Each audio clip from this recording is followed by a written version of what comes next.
Faire sa veille, anticiper, communiquer, évoluer, changer. Pas toujours simple dans notre quotidien professionnel RH. J'entends encore trop souvent, mais on n'a jamais fait comme ça. Cela m'a donné envie de nous aider et à voir notre métier RH différemment. Bienvenue donc dans On n'a jamais fait comme ça, le podcast de ceux et celles qui font avancer la profession ressources humaines, de ceux et celles qui nous proposent, à nous RH, des solutions pratiques et concrètes. Je suis Florent Le Tourneur, fondateur de We Feel Good, agence marque employeur et communication RH. Merci d'avance de votre fidélité. Si ça n'est pas encore fait, abonnez-vous pour ne pas rater les prochains épisodes. J'espère d'ailleurs que cet épisode ouvrira pour vous le champ des possibles et vous donnera envie de faire bouger les lignes RH dans votre entreprise. C'est parti et bonne écoute.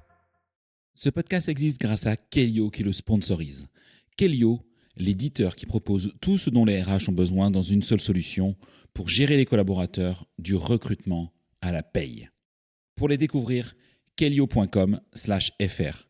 Kellyo, K-E-L-I-O. Hello à toutes et à tous et bienvenue pour ce nouvel épisode de On n'a jamais fait comme ça. Alors, aujourd'hui, je suis chez Léo Care à Rennes avec Audrey. Salut Audrey. Salut Florent. T'as bien ? Ouais, et toi ? Bon. Merci en tout cas de venir jusque chez nous pour qu'on puisse échanger ensemble ce matin. Avec grand plaisir.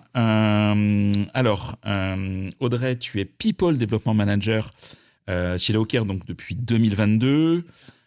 Tu es une vraie rebelle. Il paraît. De la SurTech, on va y revenir. Tu as 30 ans, tu incarnes parfaitement l'esprit jeune et dynamique de cette scale-up en pleine croissance. Tout à fait. Mais tu es passionné par le recrutement, mais tu ne contentes pas de vendre du rêve. Tu cherches à faire rêver les candidats. On va revenir aussi sur ça. Oui. Ton approche est loin d'être conventionnelle. Alors, il suffit juste de regarder ta photo sur ton profil LinkedIn. Je mettrai le lien du profil LinkedIn d'ailleurs dans le résumé.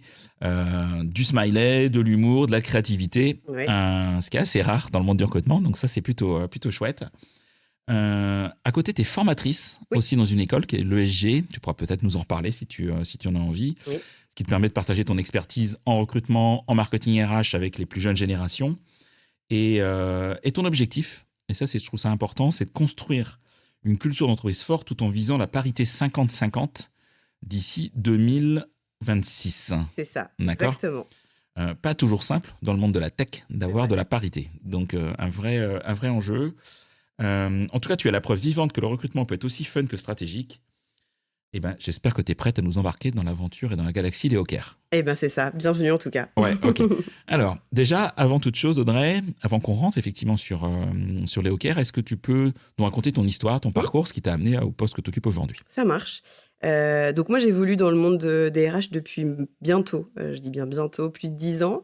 J'étais pas du tout prédestinée au monde des RH, j'étais plutôt partie pour un poste de commercial. Mais finalement, ça s'imbrique bien d'être commercial aussi dans le monde des RH. Je le dis très souvent, on est aussi là pour embarquer les équipes et les collaborateurs et versus les candidats dans une aventure, dans une entreprise. Donc voilà, j'ai évolué classique dans ma formation, licence RH, master RH. J'ai commencé mes débuts dans l'intérim, donc plutôt en agence sur Rennes. Et puis très rapidement, je me suis rendu compte que le secteur de la tech était quand même un secteur bien développé sur le bassin rennais. Alors vraiment, en toute transparence, je n'y connaissais rien. C'est-à-dire que parfois, il y a des recruteurs qui devent par passion. Moi, c'était pas du tout le cas. Même pour vous dire, j'ai encore les repas de famille où on me dit « Ah oui, c'est les techs, c'est quoi ? C'est l'informaticien ?» Enfin bref, clairement, personne connaît ce domaine-là, en tout cas personnellement, dans mon cadre perso. Et donc, j'ai eu l'opportunité et la chance d'intégrer un grand groupe à l'époque qui s'appelait Altran, qui maintenant a été racheté par Capgemini, où là, vraiment, j'ai découvert des plus basiques des métiers, d'abord du monde du test logiciel, puis du développement web. Et puis, en fait, j'ai pris passion, non pas par le métier, mais je pense par les candidats que je rencontrais. Okay. Des gens passionnés, qui me racontait parfois des choses où vraiment, je vais être très transparente, je n'y connaissais rien, ils n'y comprenaient rien. Très drôle d'ailleurs quand les tout premiers recrutements où on sent les personnes qui ont envie de nous balancer tout son lexique de stats techniques où moi vraiment je nageais. Mais finalement, de fil en aiguille, je pense qu'une personnalité comme la mienne, un peu extravertie de temps en temps quand même, un peu rebelle, avec un monde de tech qui parfois alors, ils sont fun, je dis pas le contraire, mais il faut quand même creuser. Ce sont des personnes où on demande à creuser une carapace parfois. Donc je pense que mon énergie et je dirais mon mindset a plutôt bien fonctionné. Et puis rapidement, j'ai évolué aussi dans des mondes plutôt des ESN, donc dans les cabinets de conseil. Et puis en 2022, j'ai été contactée par une recruteuse qui était chez Les Hawkers pour rejoindre l'aventure sur un poste de responsable recrutement. Où vraiment, pour le coup, je vais être aussi transparente cette fois-ci, c'est que j'avais peur de sortir du monde de la tech parce que j'arrivais dans un environnement d'entreprise où il y avait à la fois le monde de l'assurance et à la fois le monde de la tech. Oui, il n'y a pas que de la tech chez Les Il n'y a Hawkers. pas que de la tech chez Les Hawkers, ok. c'est ça, c'est important de le dire, c'est vrai.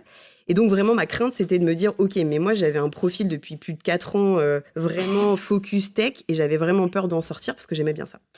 Mais finalement, chez Les Hawkers, il y a quand même aussi une grosse ADN tech dans notre cœur de métier. Donc, j'ai suivi l'aventure. Je suis arrivée en septembre 2022 sur un poste de responsable recrutement dans une entreprise en hyper-croissance. À l'époque, il y avait combien de personnes chez Les Hawkers ? À l'époque, quand je suis arrivée, on tournait autour de 70-80 personnes. Ok. Clairement, en 2022, on a fait entre 80 et 90 recrutements sur l'année. Donc, ce qui était énorme. 2023 également. Et puis, à partir de 2024 et 2025 actuels, on est plutôt aux alentours d'une vingtaine, voire une trentaine de collaborateurs. L'hypercroissance étant passée, on fidélise énormément nos collaborateurs. Mais un enjeu aussi fort d'arriver dans un environnement que je ne maîtrisais pas, c'est-à-dire le monde de l'assurance.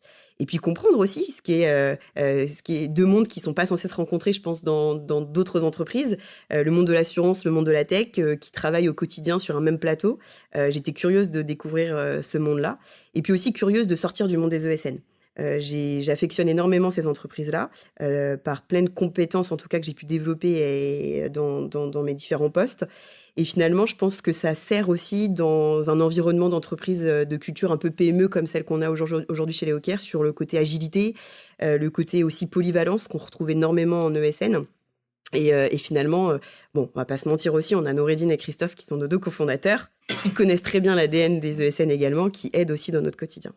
Voilà, un peu pour vous partager mon humble parcours. Alors désolé si je tousse, mais je sors d'une petite crève, donc il reste encore des restes. Aujourd'hui, tu n'es pas responsable recrutement. Tu as évolué au sein de Les Hawkers. C'est vrai. Tout à fait. Qu'est-ce qui s'est passé en fait depuis 2022 ? Il y a eu beaucoup de choses qui se sont passées. Donc j'ai été responsable recrutement pendant plus d'1 an et demi. Je suis ensuite partie en congé maternité pendant un bon bout de temps puisque j'ai fait naître 2 petites jumelles. Donc j'ai eu un peu de temps de stand-by. Félicitations. Ouais. Merci. Et donc je suis revenue en septembre 2024 avec un rôle en fait de People Development Manager où là vraiment mon rôle majeur c'est avoir, comme tu l'as dit au tout début, une culture forte d'entreprise.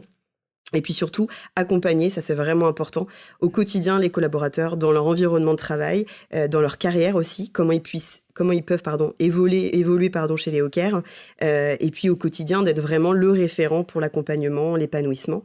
Ça, c'est vraiment important pour moi et la fidélisation aussi des collaborateurs. Donc, on va dire que le recrutement fait toujours partie de mes tâches et de mon quotidien. C'est important. Je suis garant, en tout cas, de toute personne qui rentre chez Les Hawkers. Je suis la première personne qui les rencontre. Donc, assez fière quand même. Et puis, derrière, c'est aussi de les suivre. C'est pas, le recrutement ne s'arrête pas juste en se disant bienvenue le premier jour, mais c'est de suivre le collab, de faire en sorte qu'ils se plaisent bien, qu'ils s'épanouissent. Donc ça, c'est un enjeu assez fort pour moi sur l'année 2025 et 2026 à venir.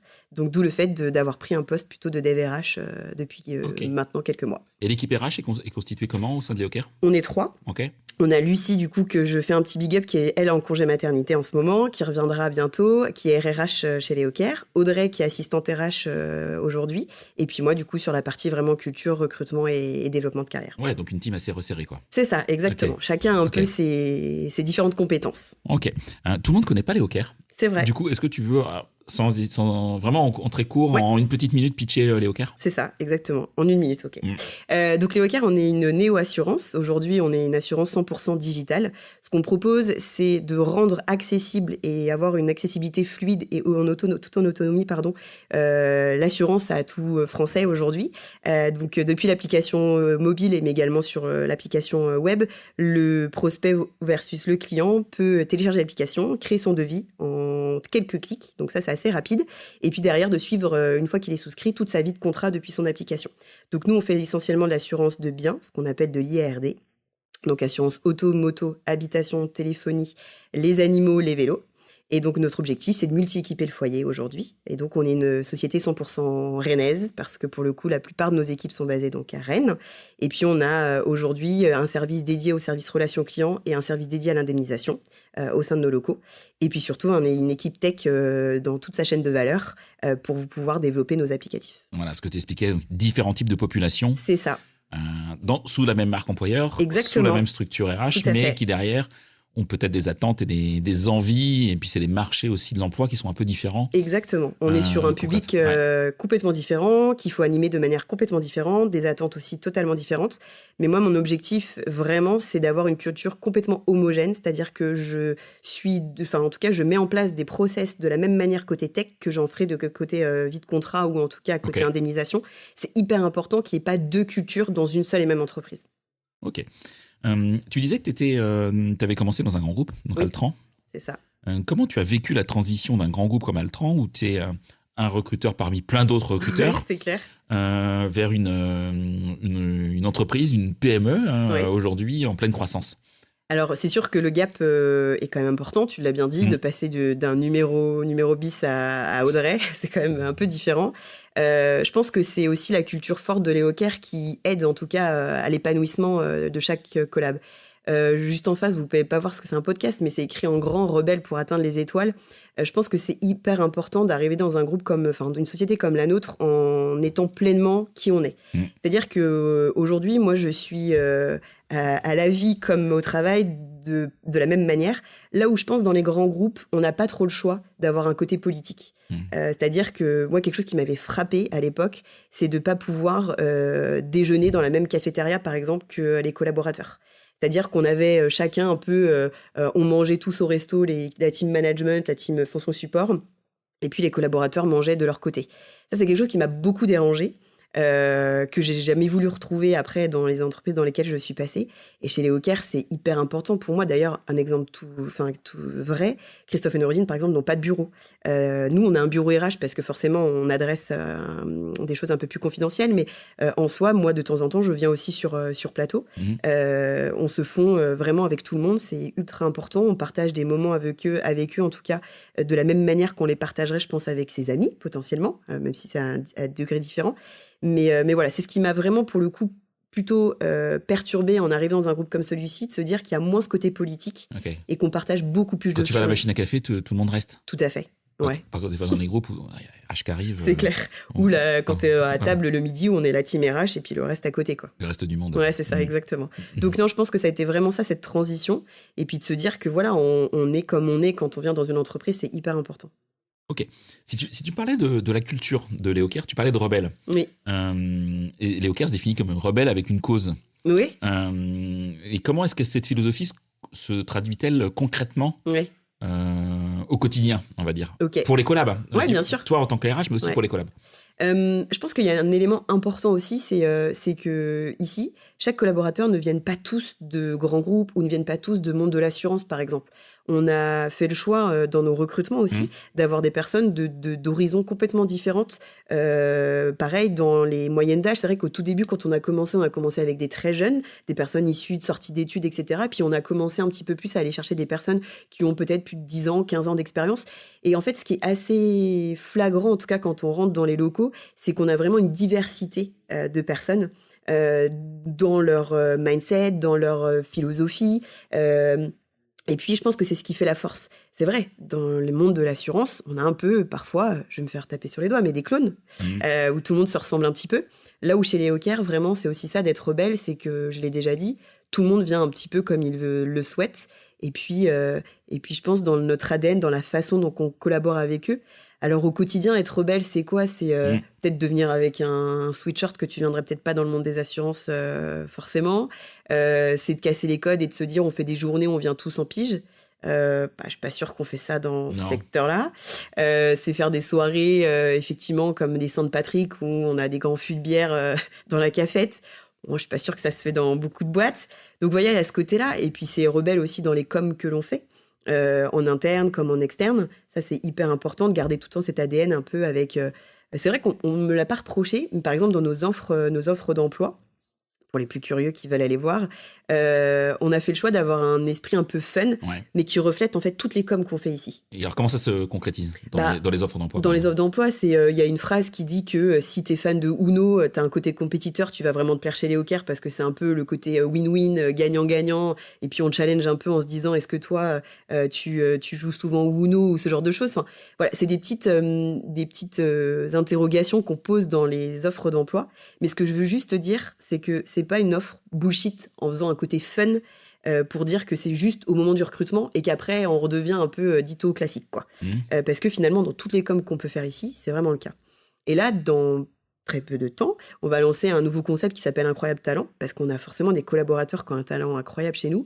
J'ai des rappeurs, j'ai des gens qui font de la couture, j'ai des gens qui sont littéraires. Enfin bref, on a une mixité de passions. C'est quoi ton incroyable talent à toi? Je peux le dire à tout le monde. Moi, j'ai pas un incroyable talent, mais j'ai une incroyable passion. C'est que je suis fan de Matt Pokora. Ah ouais, c'est toi? Ouais, c'est moi. T'es fan de Matt Pokora? C'est ça, exactement. Ok, alors là, on dérive un peu. Ouais, c'est vrai qu'on dérive. Ouais. Mais s'il m'entend, ce serait génial. Et pour une fois, il peut écouter un podcast. Donc Matt, si vraiment par hasard tu écoutes ce podcast, c'est ça. Je te mets en relation avec Audrey. C'est clair. Mais vraiment si t'écoutes. Ouais, c'est ça, exactement. J'espère qu'il écoute. Mais voilà, en tout cas, c'est juste pour dire que c'est aussi important que chacun de nos collaborateurs puisse vivre de ses passions aussi et mettre ses passions au cœur même de notre entreprise. Ok. La culture, elle s'est construite de zéro. C'est une entreprise qui a été créée il y a 2016-2017. 2017, ouais.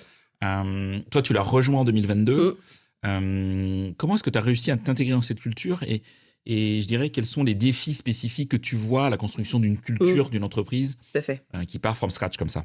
Alors moi, je suis arrivée effectivement en 2022 où on va dire que depuis 2021, il y avait un workshop qui avait été créé pour les valeurs. Ouais. En fait, les valeurs, elles sont pas sorties du chapeau comme ça en se disant c'est Christophe et Noureddine qui nous ont sorti, on a 4 valeurs, on y va quoi. En fait, ça s'est créé en 2021 au moment de l'hypercroissance où tout le monde s'est posé en se disant ok, c'est quoi nos valeurs? Donc on en a 4. Oui, ça s'est pas créé tout de suite. Ça s'est pas créé tout de suite. Okay. Non. Donc il y a Rebelle pour atteindre les étoiles, on a Humain avant tout, l'agilité permanente et la dernière, les hawkers force the planet. Donc c'est vraiment ces 4 valeurs-là qui émènent en fait d'un workshop, d'un atelier qui a été fait avec tous les collaborateurs où tout le monde s'est mis plus ou moins d'accord. Et il n'y a pas très longtemps, en début d'année 2025, je me suis dit ce serait peut-être pas mal de poser la question aux collabs. Est-ce que, on va dire 4 ans après, ils pensent que les valeurs sont toujours d'actualité? Eh bien, comment est-ce qu'elles sont vécues par les collabs? Exactement. Et en fait, on a fait un sondage et pour la plupart, les valeurs, en tout cas, sont toujours d'actualité pour eux. Dans notre manière, en tout cas, d'un point de vue commercial, tu vois, l'esprit rebelle, c'est aussi de se dire que on sort des produits peut-être différents que les autres. Les punaises de lit, on m'en parle encore à chaque fois que je fais un entretien de recrutement, mais pourquoi, qui propose ça? Les hawkers. On a surfé sur la vague des punaises de lit.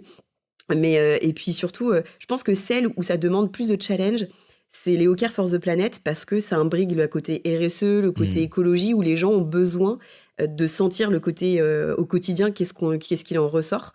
Donc c'est ça aussi l'importance, c'est que moi dans mon poste et dans mon job, c'est de faire vivre ces valeurs-là. Donc je les fais vivre dans des entretiens de recrutement. J'essaye de leur demander, pour eux, c'est quoi être rebelle, pour eux, c'est quoi l'agilité. C'est faire vivre au quotidien, on essaye de mettre en place des actions et autres en lien avec ces valeurs-là. Et je pense que c'est important de rappeler que les valeurs, ça évolue et que c'est important de demander à ses collaborateurs s'ils sont toujours en adéquation avec ces valeurs-là. Et c'est pour ça que c'était bien de se poser la question en 2025. Et on aurait été complètement à l'écoute de se dire, OK, on refait tout, on repart de page blanche et on essaie de remettre des nouvelles, quoi. OK. Alors, et comment est-ce que toi, donc tu es arrivé en tant que responsable recrutement, comment tu as adapté ta stratégie de recrutement en 2022 où là, les recrutements étaient vraiment en plein boom? C'est ça. Beaucoup plus fort qu'aujourd'hui. Tout à fait. Alors, à la base, je rends à César ce qui est à César. On avait à l'époque quelqu'un qui était déjà là, qui avait fait un super job sur tout le process. Je pense que ce qui était un enjeu majeur, c'est à la fois d'être dans une société qui n'est pas totalement encore connue du grand public, dans un monde comme les startups où à l'époque, je pense que ça pouvait aussi faire peur à des personnes de s'engager dans un environnement comme celui-ci. Donc c'est aussi dans les échanges de rassurer les gens. Et puis c'est surtout de se rendre compte que le marché commençait à être bien tendu et qu'il fallait faire fallait faire différemment. Différemment, ça a été quoi? Ça a été de créer de toutes pièces des parcours de recrutement avec des partenaires. Donc on a créé 2 promos. Une promo côté tech avec Zenica, où là, on s'était dit, OK, on va former intensivement pendant plus de 3 mois des personnes qui ne sont pas du tout issues du monde de la tech à devenir des développeurs full stack demain. Avec un accompagnement de nos équipes en interne et puis l'accompagnement de Zenica qui a hyper bien bossé avec nous. Donc aujourd'hui, on l'a fait. On est plutôt fiers sur les 4 collaborateurs qu'on a recrutés à la fin de ces 3 mois. On a toujours nos charmants Alexis, Léa et Juliette encore avec nous, qui sont restés depuis plus de 2 ans maintenant. Donc vraiment former from scratch quelqu'un qui ne connaît rien à la tech, voilà, à devenir aujourd'hui développeur full stack. Donc ça a été un premier enjeu de se dire, on fait différemment parce qu'on voit bien que le monde de la tech commence à se resserrer. Et puis côté assurance, on s'est dit, OK, ça a bien marché côté tech, on va aussi le faire côté assurance. Et là, on a fait 3 promos avec l'école 301 qui est juste en bas de nos locaux, où là, pareil, pendant 3 mois intensifs, on a formé des collaborateurs sur la base du DPOI, ce qu'on fait avec France Travail. Okay. Et là, on les a formés pendant 3 mois vraiment intensivement sur nos métiers. Et aujourd'hui, ce sont des équipes qui sont du tout pas issues du monde de la science. Donc, c'est-à-dire que c'est des personnes qui n'avaient pas forcément de travail ou qui avaient un travail qui n'avait rien à voir en tout cas avec celui d'aujourd'hui. Tout à fait. Qui sont accompagnés par 301. Formés par nos équipes aussi. OK. C'est à vos méthodes, à vos produits, etc. C'est ça, exactement. Et du coup, vous engagez les embaucher derrière? Comment ça fonctionne? C'est ça. En fait, le deal, c'est de se dire qu'à l'issue de la formation, ils obtiennent un CDI. Ça, c'est vraiment le deal. Okay. Et donc, après, attention, faut que lui se plaise aussi. C'est pas de se dire au bout de 3 mois, si vraiment il ne voit pas d'intérêt pour lui dans sa carrière de venir chez Léocare, bien évidemment, le deal s'arrête là. Mais objectivement, c'est d'arriver à un CDI, de l'intégrer comme un collaborateur avec une formation quand même de 3 mois intensive. Ok, ça c'est top. Et comment est-ce que tu t'assurais de l'adéquation culturelle entre ces candidats, ces candidates et Léocare? C'est ça. En fait, c'est un travail qu'on a fait en amont, c'est-à-dire qu'on a aussi présélectionné, nous, les candidats.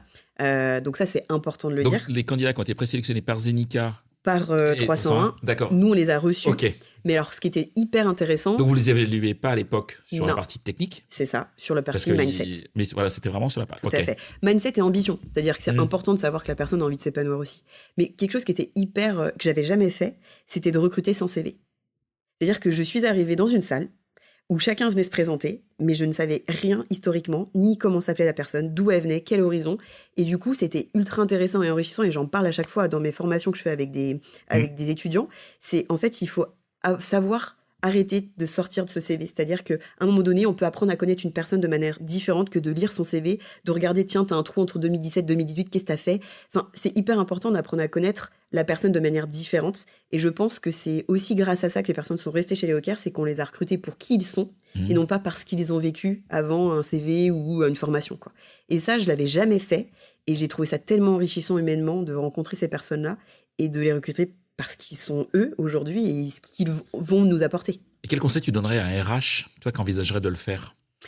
Parce qu'on a tous ce réflexe, effectivement, du CV. Puis si on n'a pas le CV, on va aller voir le profil LinkedIn, etc. Voilà. Donc, quel conseil tu donnerais et qu'est-ce qu'est la clé de réussite, en fait? Je pense qu'il faut s'enlever ces barrières et ces freins, se dire, parce que ça existe encore dans les entreprises, on recrute sur diplôme, on recrute sur concurrent. On voit des tonnes d'annonces encore aussi comme ça. Complètement. Donc je pense que c'est aussi le mindset du recruteur en face, c'est de se dire qu'il faut... Et du manager, moi je dirais.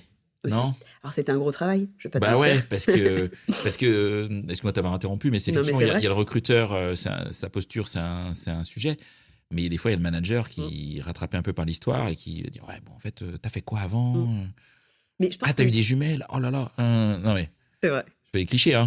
Mais voilà, malheureusement, ça existe toujours. C'est vrai. Mais je pense que ce qui est hyper important, c'est de sortir effectivement de ces clichés-là, mais c'est aussi de donner de la valeur à la personne qu'on recrute, c'est-à-dire d'expliquer au manager que il va gagner en efficacité, en productivité, parce qu'on voit bien dans son mindset la posture qu'il peut adopter, sa polyvalence, son énergie, et on se dit que, voilà, on capte la personne qui va très rapidement monter en compétences. Et c'est horrible de se dire, bah oui, parce que il a vécu pendant 3 ans dans une boîte où il a fait la même chose, mais en fait, la personne peut peut-être s'ennuyer s'il refait encore ça pendant 3 ans chez nous. Alors que quelqu'un qui n'a jamais fait ça a peut-être envie de donner le maximum demain. Je pense qu'il y a un côté aussi loyal que peut avoir le candidat, de se dire, c'est cool, la boîte m'a donné sa chance dans un métier où j'aurais peut-être pas pu le faire chez quelqu'un d'autre. Et donc, je trouve qu'on a un rapport avec ces personnes-là complètement différentes que quelqu'un qui a toujours vécu dans des boîtes qui sont similaires aux nôtres ou qui a toujours eu le même job depuis 15 ans. Je trouve que c'est vraiment pas du tout la même façon de le manager et la même façon de le fidéliser. C'est vraiment important, je trouve. Alors, dis donc si moi, si je suis collaborateur d'une boîte d'assurance, depuis 10-15 ans que je postule chez toi, tu vas me regarder quand même, Bien sûr, je vais vous regarder, sinon Christophe Inoridine me taperait sur les doigts. Mais bien sûr, je vais regarder. Par contre, là où je vais être un peu plus exigeante, c'est que je vais demander qu'est-ce qu'il veut faire chez nous. C'est-à-dire que quelle est sa valeur. Oui, tu n'as pas de doute sur la partie compétences techniques, c'est pas de doute, c'est tout à fait ça. Par contre, qu'est-ce qu'il lui peut nous apporter? Et ce qui est hyper important et qui demande de l'exigence, c'est est-ce qu'il va s'adapter à un environnement comme le nôtre? Quand il a connu un environnement comme il connaît aujourd'hui, qui est complètement différent, qui casse complètement les codes de ce qu'il peut le connaître aujourd'hui, c'est ça où je vais vraiment aller creuser et chercher. Est-ce qu'il va être capable de s'adapter dans un environnement comme celui-ci? Ok. Voilà. Alors pour les toucher, ces candidats, ces candidates, ta marque employeur, vous avez fait quoi? Vous êtes différenciés comment? Ouais. Alors, je ne sais pas si on se différencie de tout le monde, mais c'est quoi vos strates marque employeur en fait? La strat, alors là, je suis en train de tout retravailler là-dessus pour 2025. Je pense que ce qui est ultra important, et c'est vrai, j'ai fait travailler mes étudiants là-dessus, c'est qu'est-ce qui se passe vraiment au cœur même de l'entreprise. En fait, c'est cool les aspects recrutement, mais vraiment comment les gens s'épanouissent ici. Donc, c'est passer par plus d'interviews. On a fait quelques vidéos sur, par exemple, la cooptation, Coop ton pote, qu'on les a appelés. Et ça, je trouve que quand les vidéos sortent, il y a déjà en interne, ça donne envie aux gens de coopter, parce qu'ils se disent « Ah, c'est cool, c'est vrai, j'ai coopté un ancien collègue, un pote, etc. » Et puis d'un point de vue externe, c'est de montrer un peu ce côté environnement où en fait il y a un esprit un peu dynamique, jeune. Ça, c'est la marque employeur qu'on veut vraiment développer, et c'est aussi de savoir que les gens s'épanouissent ici. Moi, c'est un point hyper important. Et je vais me taper sur le doigt, mais c'est vrai, les gens me disent « Ouais, en fait, on n'évolue pas trop, c'est compliqué d'évoluer dans une boîte comme celle-ci. » C'est juste qu'en fait, je pense qu'on ne communique pas assez sur les évolutions qui sont faites en interne. Donc ça, c'est aussi la marque employeur, ça passe par l'externe, mais ça passe aussi par l'interne. Et donc, c'est mettre en lumière les collaborateurs qui ont évolué chez nous, les retours d'expérience. Je suis passée d'un poste de conseiller à un poste de manager en 1 an. Comment c'est possible dans d'autres boîtes de faire ça? C'est expliquer aussi cette marque employeur, de se dire qu'on a une culture d'entreprise où on est beaucoup dans la bienveillance, certes, mais aussi dans toi, qu'est-ce que tu peux nous apporter? Ok, tu as des compétences clés, vas-y, développe-les, on crée une nouvelle mission, on crée un nouveau poste. Ça, c'est hyper important, je pense qu'on n'a pas ailleurs. Donc, la marque employeur, vraiment, pour moi, elle doit en découler sur ce qui se passe vraiment en interne, au cœur même de nos activités. Donc là, on va sortir plein de vidéos en lien avec ce que font nos collabs au quotidien, qui ils sont en dehors de Léocare. Et puis, ça va passer aussi par l'envie aux prochains talents de venir nous rejoindre pour expliquer ce qu'ils font à côté. Ok. Tu utilises, t'as une vraie strat sur ton site carrière ou pas? Ou est-ce que pour toi, en fait, c'est pas plus que ça, le site carrière? Non, franchement, on a fait le choix de créer notre propre site carrière et de pas aller sur des plateformes. Enfin, par exemple, j'utilise ATS Team Tailor, qui me proposait l'alternative du site carrière aussi, comme le fait certains confrères dans des startups. Et avec Christophe Jaffar, on s'est dit non, mais en fait, il faut faire notre propre site où on a notre propre culture, qu'on apporte notre propre. L'avantage, c'est que vous avez des développeurs en interne. Et voilà, c'est ça, exactement. Il y a un gros avantage. On a fait un gros travail en 2023 avec toute la team product, la team du coup dev, et puis on a sorti notre site carrière. Et en fait, je pense que le site carrière, c'est un peu notre bébé, on va dire, de notre marque employeur interne aussi. Il y a une fierté. On fait des shoots photos où on shoot les gens pour le site carrière. On fait des interviews pour les mettre sur le site carrière. Enfin, on sent qu'en interne, les gens aussi se sentent impliqués dans le site carrière, dans comment le faire évoluer et ce qu'il en découle. Et puis moi, ça m'aide. Clairement, quand je fais un recrutement, je demande toujours est-ce que vous avez été jeter un œil sur notre site, ce que vous avez vu. Un truc tout bête aussi, la partie avantages sociaux. C'est très souvent dans les annonces, c'est bien de le mettre, mais je pense que c'est bien de le faire apparaître aussi sur un site carrière. Claire. Et puis il y a des avantages sociaux, on essaye de se démarquer, c'est difficile parfois. Quand on met encore sur les annonces les titres de transport à 50%, juste rappeler que c'est obligatoire. C'est juste la loi. Ouais. Voilà, c'est ça. Donc c'est plus, pour moi, c'est plus vraiment un avantage. Par contre, quand on dit qu'on a mis en place dans une jeune société comme la nôtre un compte épargne-temps qui n'existe pas partout, c'est important de dire aussi qu'on offre un jour d'ancienneté au bout de 5 ans. Dans une boîte comme la nôtre, je sais que parfois ça se fait dans des grands groupes, mais ça se fait pas forcément dans des petites boîtes comme les nôtres. Voilà, c'est de mettre en place en tout cas et en avant des avantages que dans les sites carrières qu'on ne voit pas dans les annonces. Moi, je trouve que c'est ça qui est important aussi dans les sites. Oui, c'est clair. Et sur les avantages, il y a plein de possibilités qu'on peut mettre en place dans une structure. Quand on n'a pas les moyens d'un grand groupe, ni vous, ni moi, encore moins avec We Feel Good, on a les moyens de grands groupes. Il y a plein de petites astuces qui permettent effectivement de trouver des solutions, de se différencier, etc. Et 50%, effectivement. Non, pourtant, ça existe encore. C'est encore dans beaucoup d'annonces. C'est sûr que quand tu vois dans des offres d'emploi salaire fixe mensuel, tu fais waouh. Titre de transport. Titre de transport à 50% et mutuelle à 50%, tu dis les gars, Voilà, C'est vrai. soyez. Enfin, c'est juste la base. On n'a pas parlé de l'onboarding. Oui, tout à fait. Vous avez quelque chose de particulier sur l'onboarding Ouais. ou comment vous l'avez travaillé en fait? Alors pareil, moi je suis arrivée en 2022 où on était en pleine restructuration de l'onboarding. Donc j'ai Ouais. vraiment participé from scratch à cet onboarding-là, donc plutôt très cool. Moi, il y a une chose qui est hyper importante, c'est vrai qu'un préavis de 3 mois, ça peut être hyper long pour un candidat qui vient dans l'entreprise. Ce que je dis aux managers et aux équipes avec qui vont travailler demain, ne me le laissez pas dans la nature, cette personne-là. Il faut que vous entretiez un lien avec lui. Vous avez pas renoncé au préavis par contre? Alors non, D'accord, la période d'essai existe toujours. exactement, tout Ok. à fait. La seule chose, effectivement, pour moi, ce qui est hyper important, c'est qu'on invite la personne qui va venir d'ici 3 mois avec nous à Ok. toutes nos soirées. Donc ça, il est convié. Donc elle peut venir. Enfin, moi, par exemple, je l'ai fait par expérience quand j'ai été recrutée chez les Hawkers. On fêtait l'anniversaire de les Hawkers. Je suis venue, je connaissais personne. Bon, au début, tu te sens pas trop à l'aise, quoi. Mais finalement, c'est cool parce que les gens viennent vers toi, te demandent: ah oui, tu vas arriver bientôt. Je trouve que ça, c'est hyper important de se sentir déjà pré-onboardé avant l'onboarding en lui-même. On envoie toujours une petite carte postale avec nos valeurs. Donc Ok. j'ai écrit un petit mot à la mano pour lui dire hâte de te voir arriver chez nous, juste un petit clin d'œil sur nos valeurs. Voilà. Et moi, pendant très longtemps, Donc ça, je reçois la carte postale avant d'arriver. Ouais. Exactement. Ok. Tu la reçois généralement une fois qu'on ait envoyé le contrat de travail. Moi, souvent, je fais partir la carte postale, donc dans ton premier mois, on va dire, avant nos échanges. Donc ça, c'est hyper important. Donc le convier, je demande aux managers et aussi aux équipes de faire un déj avec la personne en lui disant t'es dispo quand, tu peux venir, on peut déjeuner, on discute, etc. Ça permet aussi de créer un lien avant. Comme ça, la personne, quand elle arrive le jour J, voilà, elle a repéré des têtes, elle voit qui est qui, même si elle connaît pas tout le monde, mais c'est Bien hyper sûr, important. bien sûr. Ouais, mais Moi, pour il y a moi, déjà c'est un hyper petit peu de vécu les Hawkers avant ça. le à vrai fait. premier jour. Tout à fait. Et puis après, une fois qu'il est arrivé, voilà, le petit welcome pack comme d'habitude, où c'est important qu'il ait son petit cahier, son petit crayon, sa tasse, voilà, qu'il se sente un peu comme tout le monde chez les Hawkers au quotidien. Hyper important, mais vous allez dire, c'est peut-être bête d'en rappeler, mais d'avoir un ordinateur où tout est installé, qu'il soit chargé, qu'on n'est pas en train de te dire alors attends, faut que j'aille voir un tel pour lui demander de t'installer ça, etc. Ça, c'est hyper important. Et puis après, il y a toutes ces phases où il a un accompagnement, il a un calendrier sur son mois, où il sait qui il va rencontrer à quel moment. Il a un point post un mois avec moi, et puis pareil, il a ses one-to-one hebdo avec son manager. Mais voilà, il est suivi au quotidien. Et puis moi, j'envoie aussi des questionnaires de pré-onboarding, on va dire, pour prendre la température, de savoir comment il a vécu son onboarding chez nous. Ok. Et puis après, on a la phase de session d'onboarding qu'on fait, donc nous, sur une format de 3 heures, un après-midi, où là, c'est plutôt ludique. On fait venir tous les collaborateurs recrutés dans les 3 derniers mois, de services complètement différents. Et puis, on passe ensemble voilà, un bon moment où pendant 3 heures, on a un memory avec la tête de nos collègues. Donc, on s'ajoute sur tu te souviens qui est qui, etc., etc. Et puis, on essaye aussi de parler aussi de nos valeurs, eux, ce qu'ils en pensent, post-arrivée, comment ils les voient, comment ils les exploitent. Puis moi, ça me permet aussi de voir le degré de formation qu'il a pu avoir, est-ce qu'il y a des choses qui lui manquent, et puis de revoir la barre s'il faut. Ok. Tu donnes des cours à l'ESG. Oui. Pourquoi tu fais ça? Ça t'apporte quoi? Voilà. Ouais, c'était important pour moi d'aider. En fait, j'ai vécu avec des formateurs où j'ai trouvé hyper plan-plan Ouais. à l'époque. Et je me disais, mais en fait, il faut... On citera pas le nom de ton école alors. Non, pas du tout. Non. En vrai, je trouve que des formateurs qui sont vraiment au cœur même de leur métier, il n'y a rien de mieux, quoi. C'est-à-dire que moi, je leur dis bien.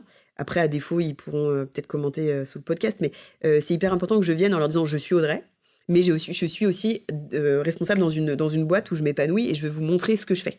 Alors après, je leur parle beaucoup de les Hawkers parce que c'est la boîte dans laquelle je suis, donc ça c'est hyper important pour moi. Je les fais parfois aussi un peu travailler pour moi, c'est-à-dire que je leur demande leur avis. Je leur ai demandé l'autre jour de me faire un audit sur notre marque employeur. Ils ont fait des petits groupes, ils m'ont fait des prêts, ils m'ont dit ça t'es pas bonne, ça ce serait bien que t'améliores, etc. Je m'en suis servi derrière moi pour faire mon plan de roadmap de l'année, donc je les remercie pour ça. Mais pour moi, ça me permet aussi de faire de la veille. En fait, je pense que quand t'es tête baissée dans ton métier au quotidien, t'as beau lire des bouquins, écouter des podcasts, des super podcasts, Florent, mais je pense que t'oublies un peu de le faire d'un point de vue quotidien. Ouais, parce qu'on est régulier. tous. Bah oui, parce que puis t'es pris dans le quotidien. C'est ça. C'est classique. Hein. Tout à fait. Et en fait, le fait de rencontrer ces jeunes qui sont en plein dedans, ça me ramène à des trucs, ça me fait sourire. Ils ont ils ont des philosophies qui sont totalement éloignées parfois de la mienne, parce que j'ai pas vécu dans des... Enfin, par exemple, j'en ai une l'autre jour qui me dit « Quoi ? Tu fais des onboarding de 3 heures où tu demandes aux collaborateurs de rester jusqu'à 18 heures pour faire une intégration, pour faire un pot derrière ?» Alors moi, je lui dis « Bah oui, 18 heures, enfin 18 heures. Ah non, mais nous, 17 heures, tout le monde est parti. Hein. Ah, je me suis dit, ah ouais, culture d'entreprise, pas la même que la mienne. Leur mindset aussi RH, qui est plus du tout le même que le mien. Je leur ai demandé. Plutôt que ça a changé, toi. Totalement. Parce que toi, t'as quitté l'école il y a 7-8 ans, à peu Ouais, près. c'est ça, à peu près. Plutôt Ouais. qu'il y a un vrai décalage. Ah ouais, totalement. Ouais, ok. Totalement. Ils ont. C'est une jeune génération qui attache aussi. Je leur ai fait un cours là-dessus où je leur ai demandé qu'est-ce qui est, selon eux, important dans une offre d'emploi. Tu vois, un truc tout bête. Ouais. Premier truc, c'est salaire, en premier. Ouais. Là où je suis pas sûre que moi, il y a 7 ans, j'aurais sorti un truc pareil. Tu penses qu'ils ont raison ou tort? Je pense qu'ils ont raison. Ouais, moi aussi. Ils ont raison. Bah ouais. Parce qu'à un moment, tu travailles pour t'épanouir, mais C'est ça, tu travailles aussi pour vivre et puis pour avoir tes Exactement. loisirs, pour aller au concert de Matt Pokora, etc. C'est ça, exactement, ça me coûte super cher, ça. Mais c'est vrai, je pense qu'ils ont pas tort. Et puis après, ils ont raison sur des choses aussi. Il faut arrêter de faire du bullshit. Par exemple, je les ai un peu challengés là-dessus, mais ils m'ont dit, pourquoi vous partagez pas, par exemple, j'avais fait une galette des rois avec les équipes, etc. Pourquoi tu partages pas ça sur tes réseaux et autres?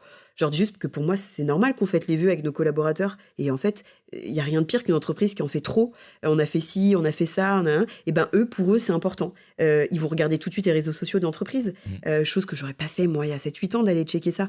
Glassdoor, tu vois. Moi, j'en fais un cheval de bataille en ce moment. Parce que, en fait, on a des avis de merde qui nous sont arrivés, qui nous sont tombés dessus il y a des années, où j'essaye de faire en sorte... C'est un vrai sujet. Hein. Ouais. On accompagne pas mal de clients là-dessus, sur Glassdoor et Indeed. Tout à fait. Honnêtement, tu vois, de 2016 à 2022, personne nous en parlait. C'était pas un sujet. Moi, quand j'en parlais aux boîtes, ils me disaient, je vais pas mettre 1 euro là-dedans, c'est bon. C'est vrai. Et aujourd'hui, tu vois, j'ai des clients que je n'accompagne que là-dessus, par exemple. Mais moi, j'ai des... Parce que c'est un vrai enjeu pour eux, et ils se sont pris... injustement ou justement des mauvaises notes pendant des années, et aujourd'hui quand t'es à j'ai même pas regardé où est le cas, mais quand t'es à 4,3. Combien? 4,3. Ah oui, non, ça va. Non, moi, tu vois, j'ai des clients qui viennent me voir, ils sont à 2,5, 2,6, et quand t'as 150 avis comme ça, pour remonter, c'est ça. Waouh, il en faut des paquets d'avis à 5 sur 5 pour remonter, quoi. Donc après, c'est des maths, hein. Mais ça fait c'est un vrai enjeu, je pense. Donc voilà, moi je t'ai interrompu, mais donc du coup tes étudiants, tes étudiantes, eux ils vont regarder ces sujets-là. Tout à fait. Eux, c'est hyper important, l'image. En fait, c'est ça, l'image en fait qui est à l'extérieur.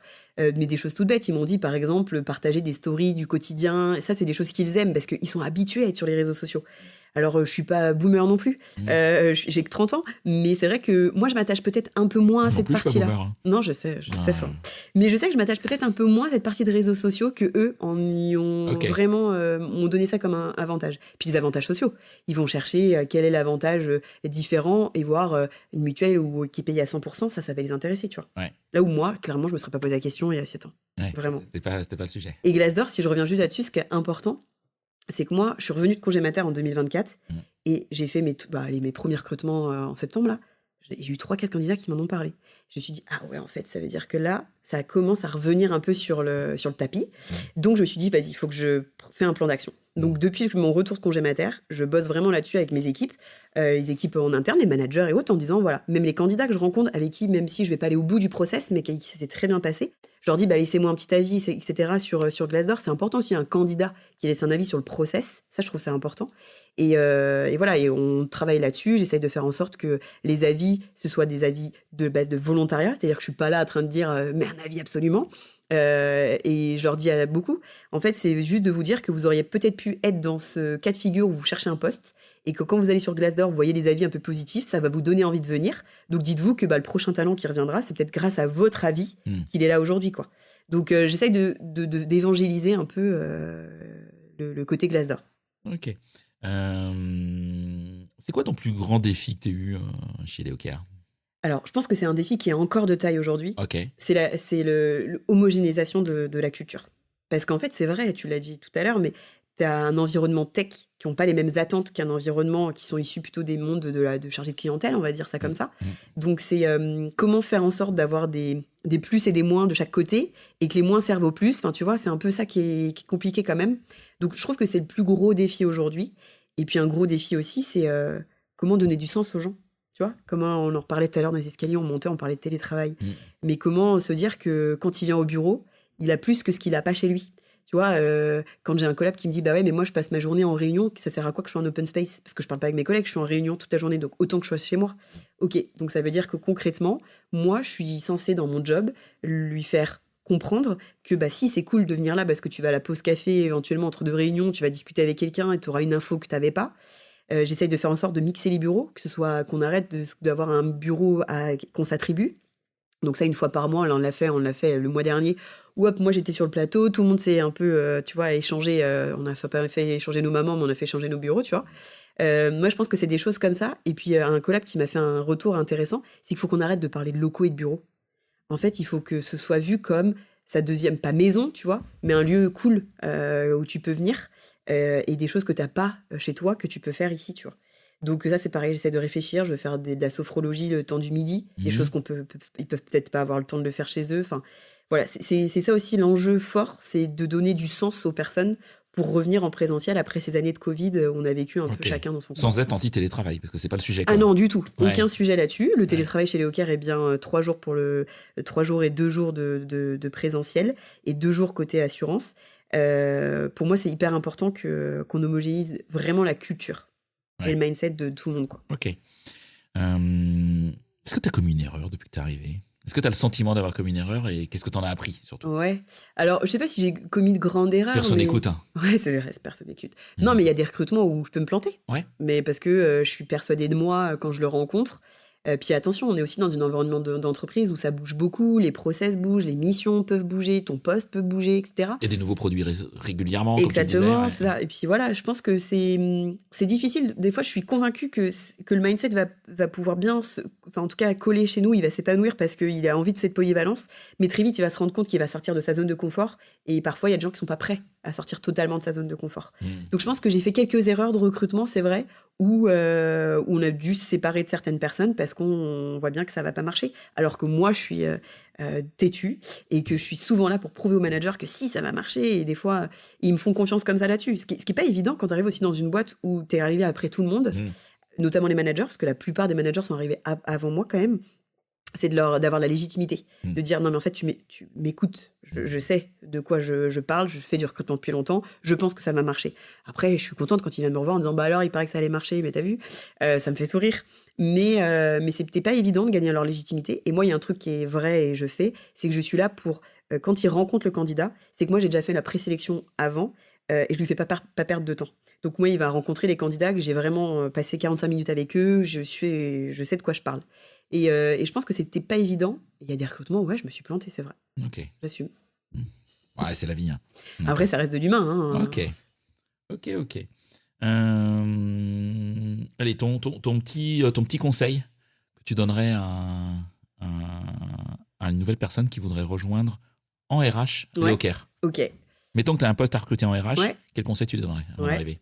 Moi, je pense qu'il faut qu'il fasse preuve de polyvalence. Par contre, ça, c'est indéniable chez nous. Okay. C'est-à-dire que si, tu vois, pour le coup, on l'a déjà un peu vécu, si tu veux faire que de l'admin du personnel et tu ne veux t'attacher qu'à ça, c'est pas possible. C'est-à-dire que pour nous, il faut que on est toutes les trois, on a chacune notre responsabilité de compétences complètement différentes. On est vraiment très complémentaires les unes et les autres.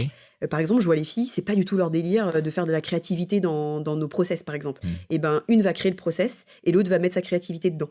Tu vois, et c'est comme ça. Et si t'es têtu en te disant, bah non, moi je veux faire la même chose que j'ai fait ailleurs et faire un peu façonner juste comme ça, c'est pas possible. Et puis il faut aussi que t'acceptes qu'on a des Noureddine et Christophe qui sont hyper bienveillants et surtout hyper impliqués dans tout ce qui est sujet RH. Tous les deux Tous les deux. Pas un plus que l'autre. Non, pas un plus que l'autre. Vraiment, pour le coup, c'est hyper important pour eux et quotidiennement, ils nous challengent. Tu préfères Noureddine ou Christophe ? Non, je peux pas dire ça. Mais ils ont chacun, eux aussi, pour le coup, ont vraiment une complémentarité. C'est vraiment deux personnalités différentes. Donc ça, c'est vraiment intéressant. Mais c'est juste pour dire que c'est pas souvent quand même qu'un cofondateur, que deux cofondateurs soient autant impliqués dans des process RH. Moi, dès que je mets quelque chose en place, j'en parle avec eux, ils me challengent, ils me disent mais t'es sûr ? Et en fait, moi, je trouve ça cool d'être managé, parce que je suis managée du coup par Noureddine, par quelqu'un qui n'est pas issu de mon métier. Pourquoi ? Parce que ça te permet de sortir, il va te poser des questions que toi, tu ne te poses plus depuis des années. Et donc, ça permet vraiment de te sortir de ta zone aussi de toi de confort. Et des fois, il peut être un peu chiant sur certains sujets. Je ne lui l'enlève pas. Mais du coup, moi, ça m'aide vraiment à aller plus loin et faire des choses un peu différentes aussi. Donc, je pense que le conseil, si tu viens chez les Hawkers, il faut que tu acceptes de faire complètement différent que ce que tu faisais avant. Okay. Si tu viens ici en te disant je vais faire la même chose, je vais répliquer ce que j'ai fait avant. C'est mort. Ouais, c'est mort. Ça va être compliqué. Et pour le coup, on a vécu des personnes qui sont arrivées ici en voulant faire cette partie-là et que ça n'a pas du tout marché. Ok. Est-ce qu'il y aurait une anecdote pro que tu n'as jamais racontée à un micro que tu nous raconterais aujourd'hui ? Ouais, mais pas chez les Hawkers. Ah, tu fais ce que tu veux. En fait, je faisais de la paye quand je bossais en intérim. Franchement, Ok. je suis très nulle. Ok. Je vais dire vraiment quelque chose où je me fais pas taper sur le doigt parce que je fais pas de paye chez Eocare. Mhm. J'ai payé un mec 2 fois. Ah, t'es généreuse. Je suis hyper généreuse. Ah. Et en fait, si mes anciennes collègues m'écoutent encore, avec qui je suis en contact, elles ont suivi le bébé pendant plus de 5 ans après moi parce qu'il a jamais voulu rendre l'argent. Ah oui. Voilà. Et vu que c'était de l'intérim, on était aussi en litige avec l'entreprise avec laquelle il est employé, puisqu'on n'a pas. Enfin, voilà, bref. Donc, il y a pas. Enfin, il y a 2 ans maintenant, mes collègues m'ont écrit en disant c'est bon, nous avons fini ce dossier-là, nous l'avons clôturé, merci beaucoup. Et c'était depuis 2018 que c'était encore en cours, quoi. Donc tu ne postuleras jamais un poste de paye. Pas du tout. Non, Alors, je sais que c'est pas en ton job. vogue, hein, il paraît que c'est hyper bien. Enfin, il y a plein de postes là-dessus, mais vraiment, c'est pas fait pour moi. Trop de chiffres. Moi, je suis une créa, je suis pas fait pour les chiffres, quoi. Ouais. Donc voilà, l'anecdote que je pourrais pas raconter. Donc si cette personne-là m'entend, j'espère que tu t'étais acheté une super voiture avec l'argent que je t'ai donné, quoi. Est-ce qu'il y a des personnes que tu me recommanderais d'interviewer à ce micro?